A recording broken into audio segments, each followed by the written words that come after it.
What's going on, boys? NealGuides here. Welcome back to another video. I hope you guys are not watching this video on Valentine's Day, of course. But of course, FIFA is my only Valentine, so treat me the way that I would like to treat it. But I got some questions and answers here. The secrets of FIFA, I suppose we'll call this series. Questions you can ask me about FIFA, everything in general. And of course, I give it to you to the point, straight as it is. So I'm not gonna skew anything or sugarcoat things so you like me. I'm just gonna tell you, as usual, NealGuides style, how it is. So I post some questions here, and I'll go through them. Some of the gameplay related, some are tactics related. So let's just start off first with one of the Instagram questions. Actually, one. Please make a video on how to counter constant pressure. I have a video on this on my channel. Check out the L1 triggers video and how to keep the ball without how to keep the ball without losing possession. It's a very important video to watch on my series. Look, if you're struggling with keeping the ball, this video will basically change the way you play FIFA. It's realistically, and every time I upload it gets a lot of views, and for the reason it just helps some people. And I think the reason why is because people don't understand how to keep the ball or how to create space. So in case you're wondering about pressing, watch this video, uploaded in October, and look, you can read the comments for itself. It's very simple, the most basic knowledge of FIFA that everyone apparently just seems to lack, which I don't know why. Let's move on to our next question over here. So I asked this as well on Twitter, as well as I answered this on all the platforms. So we'll go to Twitter questions now. Let's get a look over here. So on Twitter, I actually got quite a different ranging of questions. So here we have one.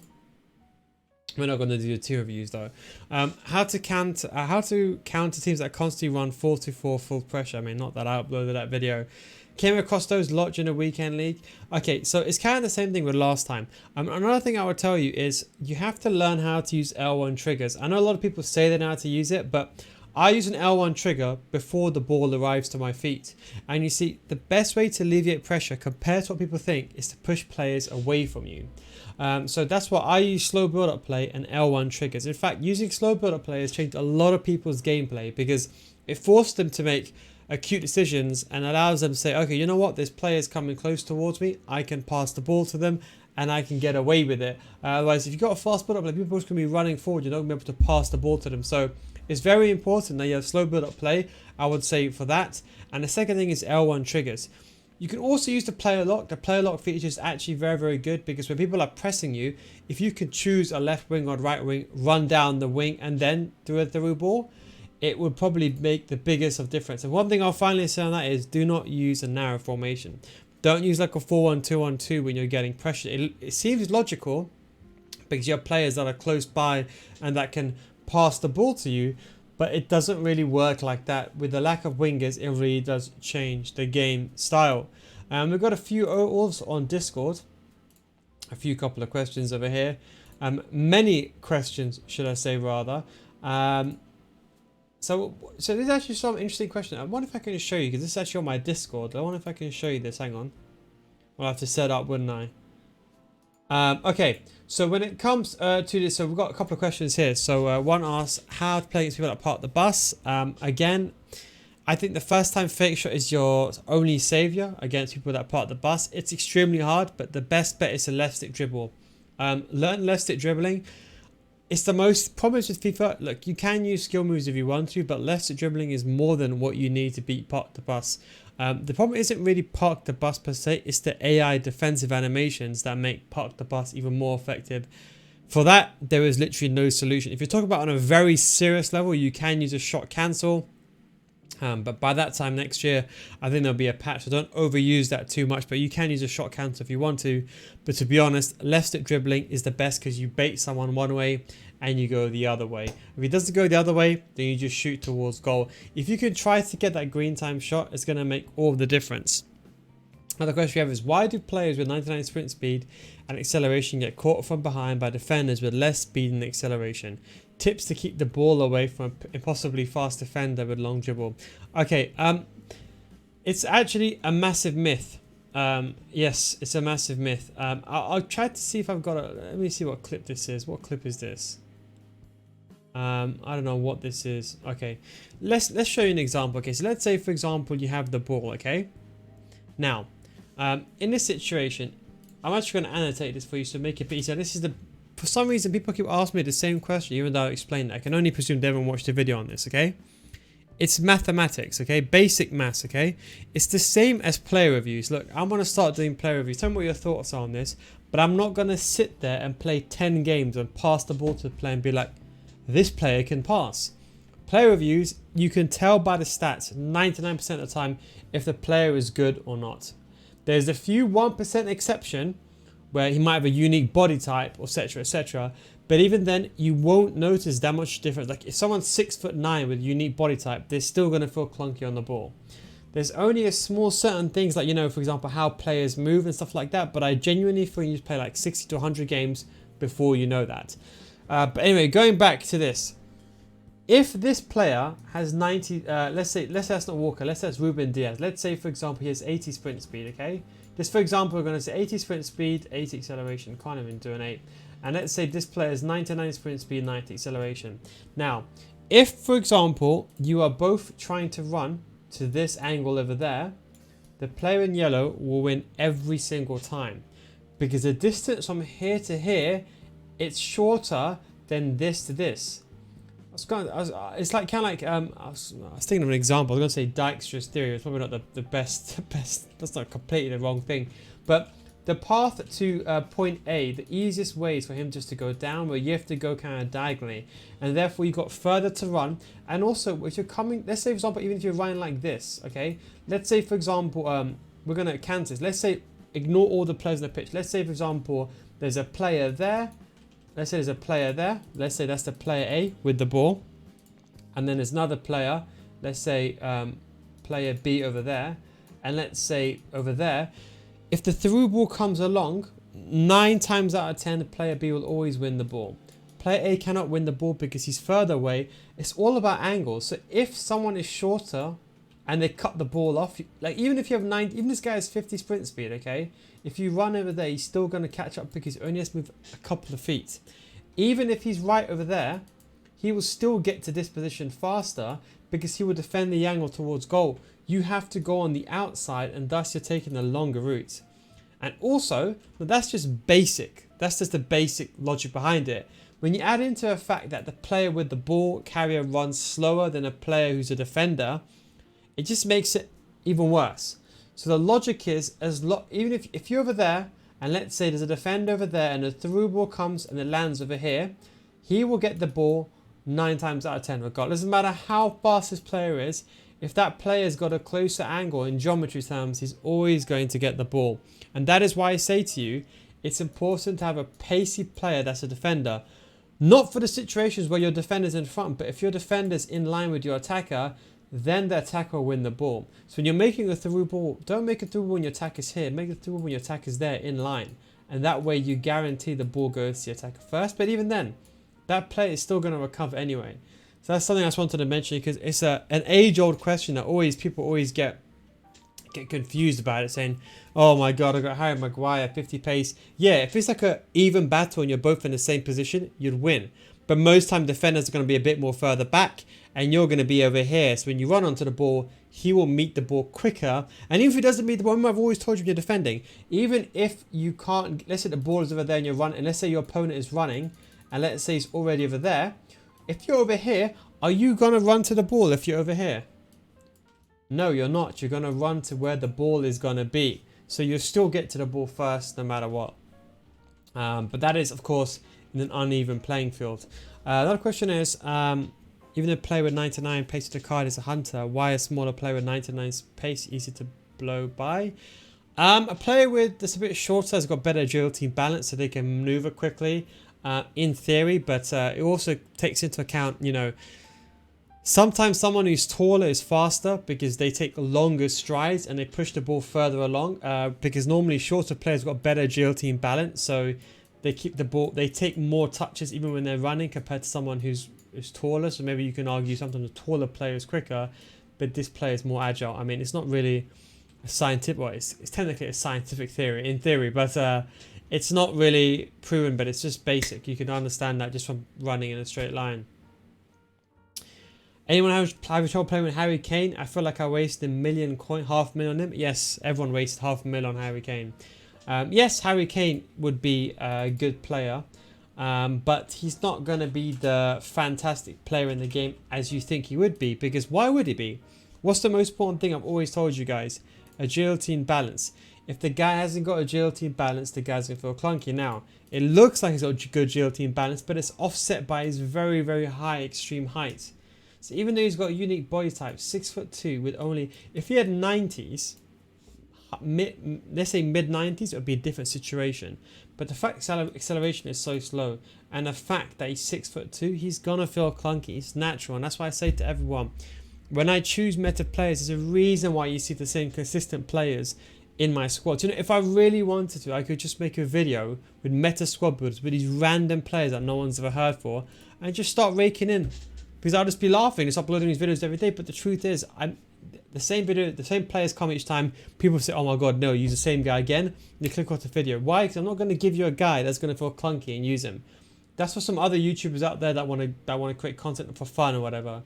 It's not my job. My job is to help you get better at the game. I'm not helping not to make it worse. And on that note, someone asked, does chemistry matter? This was asked by Raul. Interesting question. Does chemistry matter?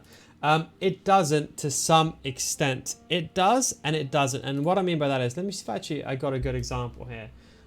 This would be the best way of explaining it. So let's see if I've got something over here. Let's have a look. I've got a flipping link. Here it is. This is a 2. This is one of my old 2. I don't even know if I uploaded this in the end. This is a 2.4 million squad build. I don't even know if I uploaded this in the end. So, as you can see, the chemistry now. If you have, for example, let's say we get rid of Onyeka and we put, let's just say, the most... Let's say, I don't know, I'm trying to think of someone, I can't think. Let's say Morales, okay? If your team has 87 chemistry, it doesn't matter. Everyone is still like, if you see Messi, for example, here, Messi, right? If we put him as 85 chemistry, yep, and you put a Hunter on him, he's still going to get the chem boost. You see, look, the difference between 99 and 85, sorry, and 100 chemistry is what? 1 sprint speed. Like, is it really that much of a difference? No. 1 sprint speed and 2 acceleration. Are you really going to care about that? I mean, that's why I always try to focus on putting all the best players in my team. But let's say someone like Ronaldo on let's say on 85 chemistry, right? So let's just say 85 chemistry Ronaldo, right? If we go back here and we type in Ronaldo, gold one over here. So now we put 85, and you can test this yourself by going on Footbin. If we put Ronaldo, so we're on 10 chemistry with a let's say a Hunter, he's like this, okay? So he loses like, you know, +1, and it's insignificant, right? But if we put him on 7 chemistry, you can see if someone has 100 chemistry, they get +6. So even when someone's on lower chemistry, they don't lose that much compared to what you think. Yes, it's a lot, but it's not that much in the grand scheme of things. It's only going to be like 2 or 3 chemistry here or there. Now, some people are, I don't know for what reason, some people are obsessed. They need to play a guy on 10. Some people would rather play like gold CR7 over Eusebio. Like, let's say a choice between Eusebio on 5 chemistry or CR7 on 10. Or let's say even Morales on 10 and Eusebio on 5. They will still choose Morales. For what reason? I don't know. It's just basic maths. I'll be honest, I really just don't know. I know some people got OCD or whatever, but I don't understand it. It's just basic maths. You look at the player stats. You know, this is not like real life. There's not like so many random things like how cold are you feeling? Do you have the flu and all this? It's a video game at the end of the day. It's just basic. It's kind of what you see is what you get. But yeah, that's just kind of that. So chemistry, does it matter? Team chemistry, to some extent, yes, but not as much as you think it is. I think people put too much weighting on team chemistry, like that's kind of like a do all or the end all. Anyway, going back to the other questions that was actually asked.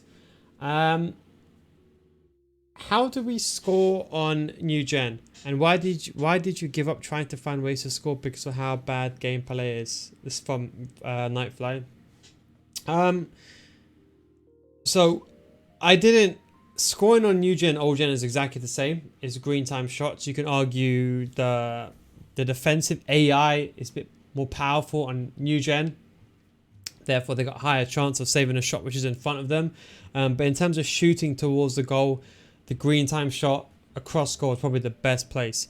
I've not given up on ways how to find the score because there's literally no other way. If you watch the qualifiers, and I think I can show you this video of it. In fact, there's a video I actually want to show you guys. Let me explain to you. This actually happened in qualifiers, guys. So this is a pro player, and just to give you an example, people do this for a living. Okay, so what we're gonna do is, I'm just gonna show you something over here. So we're gonna go to Firefox. So bear in mind, this is in qualifiers, right? So you can see, look, you can see here he gets the ball. There's a perfect pass, and he ends up doing a lofted pass. And as you can see, Paqueta with just 1.5 or 2 bars of power smacks it over the net. Now you can argue the 50-50, right? Because the ball was in the air, but it should go on target. You can see he wasn't even, maybe he should have hit a little bit less power potentially, but he had to hit a bit more to get it over Varane and whatever. But anyway, it didn't hit Varane, it went out for a goal kick. So this should be a goal in my opinion. And this is the problem. Imagine you're a pro player in qualifiers, you're doing this for a living, and then not just, and that's just one thing, right? And as you can see, people who believe in DDA or scripting, I was trying to say, like, you can believe whatever you want. At this point, I can't be bothered. I'm not going to pretend to even convince people nowadays, because people want to believe whatever they want. I don't care anymore. But this is why it doesn't exist, because you can see someone who's 1-0 down just missed a chance like that. And then 5 seconds later, he gets a chance. Don't forget, he's 1-0 down. This is the second leg as well. And you can see this is a perfect chance. He gets the ball, you can see over here. Gets the ball, Bellingham, nice pass. Paqueta, nice lofted pass. R9. And yes, it's a first time shot. But look, he just puts legit 2 bars, just over 2 bars. And with the new live tuning patch, this should be a guaranteed goal. And you can see that with Vinicius Jr., I think it was he has upgraded. I don't know what Vinicius Jr. has. I'm presuming it is this one over here. The most upgraded one, the headliner one, I'm presuming. But even then, you can see he probably has a finisher stat on him because he already has really good. So you can see he's got almost very good stats. He's got a 4-star weak foot, so he's still got very, very good shooting. And you can see he still missed an open goal right in front. And look, that's it. Now he's out. That's round of 8. And that is next round. He then goes into the semis and then the final. So you can see that's it. That's his chance of qualifying for an event. And you can see, look, he missed that. And that is why I say a 5-star weak foot is so important, because I still miss with a 5-star weak foot. And this is why I bang on about it every single year. This year more than anything. Last year the game was bad, but at least if you got into a good goal scoring chance, the game actually helped you. Not helped you out, but let you score. I'm going to be honest. Out of all the games that I lose, it's the first year in a very long time that I genuinely sit back and I lose a game and I say I've done nothing wrong. It's hard. I know it's shocking because I may, for example, make mistakes defensively, which I don't mind. I don't mind conceding. I play very aggressive. I run out my centre-backs. I don't mind conceding. But the fact that I get 8 1v1s, my opponent just shoots from outside the box randomly, and then he wins the game, is barbaric. And this is the problem with this game. And this is why it's very frustrating to play this game, because you can miss the 1v1. And this happened all along the qualifiers. You can see other people here have posted it as well. Look, you can see, for example, this one over here. Look at this one. Again, 6-5. He needs to score this goal to win the game. This one, he gets a rebound, ends up coming back. He ends up getting a pass with Mbappe. Now, I know that's Mbappe, but still on the left foot, that should be a goal, in my opinion. Maybe I would say this is less than the other one, because obviously the ball is in the air. But this should be a goal from this close. But goalkeepers are just too good. They're just too good inside the box. And you could probably see even more of this. People probably posted more of this information, but it's very frustrating to play the game. Just be thankful, I would say, you're not a pro player, because I can understand how much of a struggle it would be in terms of that. If we move on over here, more personal question: what got you into FIFA? What got you into teaching people how to play the game, and why do you keep going? So maybe we'll come back to that final question by Sam the Man. We'll come back to that. We'll just check on Instagram if you had any other questions. Once Alex, what got you into content creation? So there's actually we've got a couple of questions here actually on we've got a couple of questions here. I mean, probably can't see it, but we've got a couple of questions here on Instagram which we'll go over actually as well. We'll come back to the last one. Is gold name my wealth? No. keep Gold Neymar because he's got a 5-star weak foot. Unless you play that new card on the wing, there's really no need to get the new. I mean, the new Neymar card is very good, to be fair. And listen, I don't look. I'll be the one. Listen, people will get upset with me because of my honest thing. But when I make a mistake, I generally hold up my hands and make a mistake and say I made a mistake. I made a mistake when he came out. I thought he was better than the Gold Neymar because when I checked this card, it said he had the 5-star weak foot because I checked at exactly 6 p.m. and it didn't update a dynamic image or anything. But because this card doesn't have a 5-star weak foot, he's not going to be better than Neymar. But I think if you want someone who's a better dribbler, I think you put a finisher on him. I'm going to still do and put a finisher on him because I think he'll be exceptional as a winger or as a cam. You can even put a Deadeye on him. But because he's got much better agility and balance, and I'm not going to be spending this much money. You know, if you compare, like, you know, this card went down a little bit, but look, if you compare the flashback card and this card, there's not that much difference in it. You know, the flashback card is a bit faster, the agility and balance is the same, and the flashback card has a bit better shot power, so and better stamina. So you're not losing that much. You're basically paying 3 million more for better passing and a 5-star weak foot. But the 5-star weak foot is so imperative. It's so imperative. And that is why I think it flips the script really in terms of that. Let's have a look at these other questions. Best formation tactics. I've released those already. Favorite German player? Pro player? I have a lot, to be honest. I don't really have one favorite pro player. I like the attacking ones. Mo Aubameyang is, of course, very, very good. I like Dollar Mike as well. I don't really watch. There's another individual, I forgot his name. He's a legend. I completely forgot his name. He's very good as well. I don't know, he doesn't stream that much. I forgot. He used to play 2 weeks. I don't know how he plays for Wolfsburg. I completely forgot his name. Hang on, let me check this because it's gonna make me annoyed. He plays for Wolfsburg. I forgot what his name is. What's his name? Or he used to rather play for Wolfsburg. I don't know. I forgot his name, but yes, there's quite a few. I mean, I don't really watch the. I don't really like support anyone. I support the Brits, of course, people from UK. Why is gameplay different from rivals or foot champs? It's not probably delay. So this is the question. Hang on. He says, what got you into content creation, and what would have been your plan B? Okay, so maybe I might as well answer this question now actually, because Sam asked a similar question. What got you into FIFA? So when I started, maybe I actually make a video on this.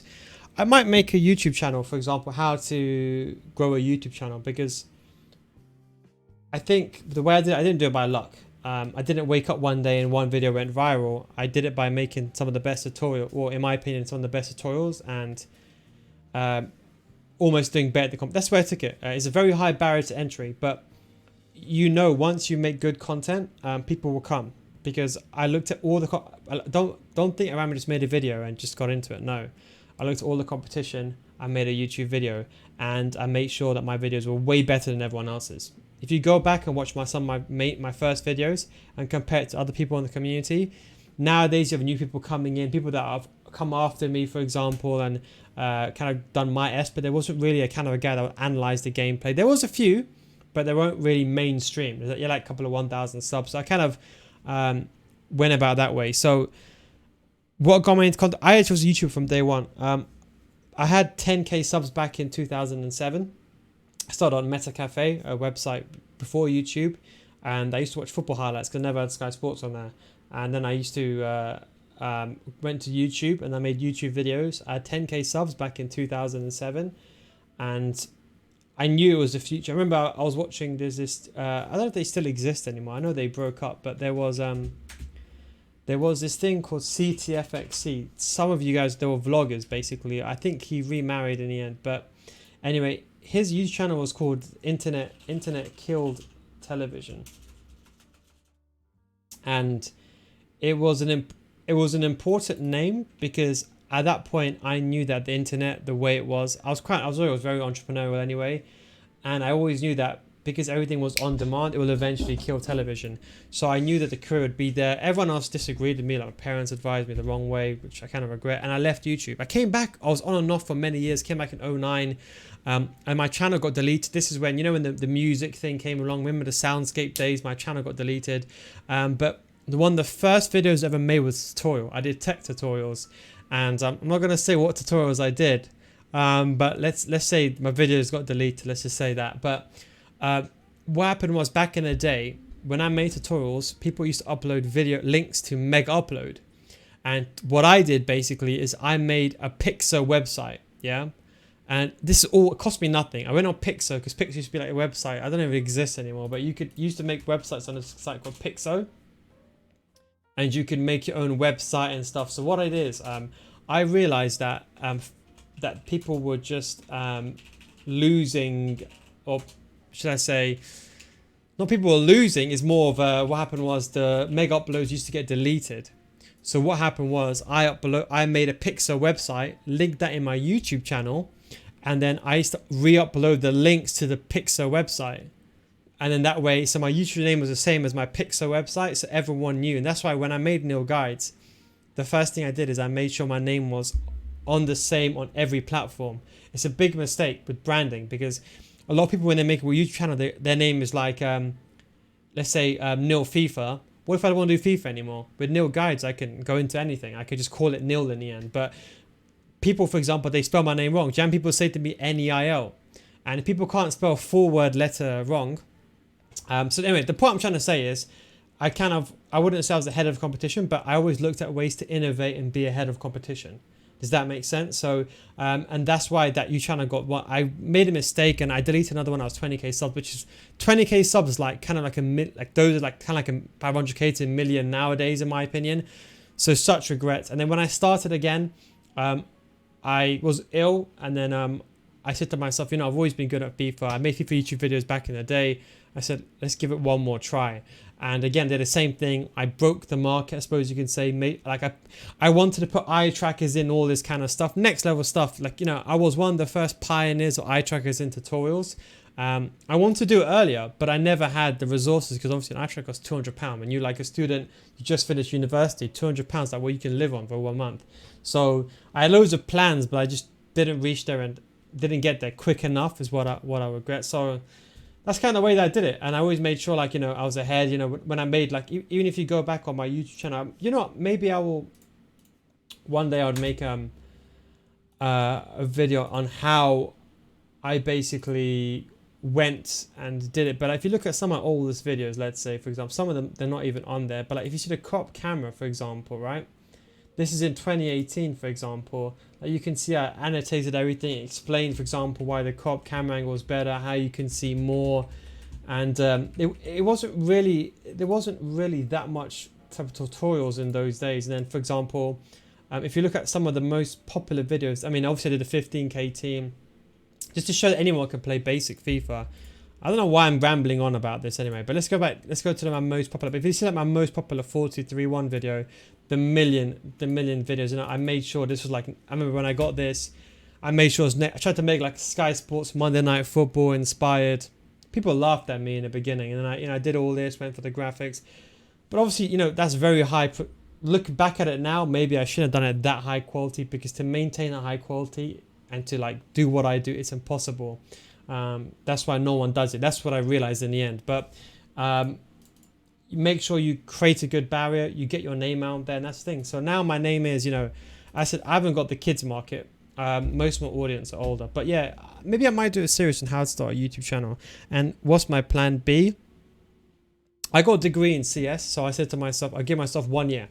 I said I want to get 100k plaque before I do anything. I give myself 1 year. I said to myself 1 year doing this full time. Ended up becoming 3 years, and the reason for that is because I just gave too much. I was working, for those of you that start a business or a startup, you'll know what I'm talking about. I was working 20 hours a day for like 2 years. Then I had 1 day break. Christmas Day I was working, birthday, I had surgery. I literally had surgery. I remember being in surgery, opening my laptop and just editing my video for that the next day. because I put so much blood, sweat and tears. It's hard to let go. It's really, really hard. And I had to make decisions that I didn't want to make. People don't understand it, but it's like, for example, like, you know, you might see meta in my video titles. I never did it in the beginning, but the truth is, if I don't put meta there, I don't make money. Simple as that. I was making a loss on video. So people don't realize, but a lot of things you don't want to do, but you've got no choice. And I think that's what it is a business. And because I put so much blood, sweat and tears in, it was hard to let go. So I've got a degree in CS. I'll probably go into another bit. I don't know how long I'll do this for. I don't know. I've kind of achieved what I wanted to achieve. You know, I'm not really an entertainer per se. But the truth is, biggest from a neutral perspective, I think my tutorials are very, very high level. And I think there's only a few people. There isn't, like for my Patreon series, there isn't really any Patreon series that can match it. Even like if you combine all the paid services together, it's kind of unique what I do. I have my own audience and I have my own way of teaching things, and that's why I like it. And the reason why is I like teaching. I genuinely like teaching. It's gonna sound crazy. I like how people get better. There's a lot of satisfaction in helping someone get better, and I think that is why I used to just do it. Unfortunately, I don't do one-to-one coaching too much now. I mean, in case you're wondering, if you message me, I get hundreds of emails on coaching. The truth is, I just don't get time. I just don't get time. I don't get time, and if I price myself too high, it just looks like I'm being stupid. But the problem is I just don't have time. Sometimes now and then I try to do coaching, but I don't get time, unfortunately. So I like teach people, and I think with videos, teach people the right way. Because look, anyone can make a video on ball or scoop, to be honest. Maybe looking back now, if I was going to advise you, go for the mass audience. What I should have done is just put all the mechanic abusing videos, or everything that I learned at the beginning. I should have released that, because that's what gets the views, truthfully speaking. But looking back, I'm happy I didn't do it, because people can learn to play the real way. Because I think this is my opinion only, I'm not saying off to any other content creators, but people, they don't concentrate on the basics. Everyone is trying to teach you, for example, like, you know, if you're driving a car, or let's say, I'm trying to think of an example. Let's say I'm trying to drive a car, right? I mean, when I was Googling it, I was learning, for example, like, you know, how to heel and toe on the brake and the gas to match the revs and all that. I don't even know how to bloody even change gears properly, efficiently, without making the car jerk. So I think problem is in FIFA, that's how it is. Everyone is always teaching that extreme level, and that's the problem. On that extreme level, it's just a bit like you don't learn the basics, when the truth is learn the basics. I understand though, the business model is you kind of want people to stick around. I don't want people to stick around, I want people to learn and go away. That's it. That's the truth. So that's kind of that. But yeah, that is the question and answers. Kind of went into a bit of a ramble, but yeah, that's how I kind of got into content creation. Plan B, I got a degree in CS anyway. I've always been very business minded, so I'll probably go into something sort of a business kind of. I think I've always been into content creation since I was a kid. It wasn't like, and this is the thing I advise you, by the way, if you want to get into YouTube, it's no walk in a park. People like, you know, people like, you know, some people like, you know, how I put meta in my video titles, right? People say, oh, why did you do that for? I hate the fact they did it. But the truth is, if they're in my position, they wouldn't have no chance. And the reason why I say that is because you have to understand this is a competitive nature. There's other content creators that have been very good. Like, the problem is with YouTube, I'd say, is if you're not competitive, you'll be out. And that's why it's hard to stay up. And that's why when people will always say, oh yeah, YouTube's easy, I challenge anyone to do it. And to get into it, it's extremely hard. I'm not going to sit there and lie. But the good thing is, if you create the best possible videos, I promise you there'll always be a market for it. But that's just my advice. You know, people just think like, you know, you upload one video and you sit there and everything's all fine and dandy. But, you know, for the top guys like, you know, the KSIs and, you know, all those guys, they've made it. You know, for them it's different. But the average person, they don't make money. Average YouTuber, they lose money. I barely, just from YouTube alone, I barely break even, because obviously the cost of the production, all the licenses you have to pay for, it's not as easy as you think. Does that make sense? So I would say don't go into it if you're going for the money. Go into it because you enjoy it. I actually enjoy, well, I did enjoy FIFA, but I enjoy teaching and I enjoy football. And of course, I've always been, in my eyes, pretty high level at FIFA anyway. But yeah, that is kind of that. Yeah, I'm actually considering making that YouTube channel, maybe on my tips on how to grow a YouTube channel. Let me know what your thoughts are down below. It'll be free, don't worry. I'm not going to be selling any courses or anything. Maybe in the future I might do, but I think there's really good guys. I'd recommend 2 good guys. It wasn't really when I started, but there's 2 guys I'd recommend highly. People always ask me, you know, hey, no, do you have any advice for that? I would say is this guy. Oh, there's a new UFR video out that I've not seen. Okay, anyway, Alpha Gaming, I believe his name is. He does very, very good videos on, you know, he has very good topics and stuff like that. And he basically started a Vine channel. He grew really, really big, and then Vine collapsed or something. And then another guy's called Devin Nash, I think is his name. He's another very good individual. This guy is a CEO, whatever it is, but he gives very good advice on streaming and stuff like that. But you know, maybe I'll kind of give you my take. Maybe I might make a video on it. But yeah, anyway guys, I hope you enjoyed this video. Thanks for watching. Take it easy, and of course I'll catch you next time. Peace out.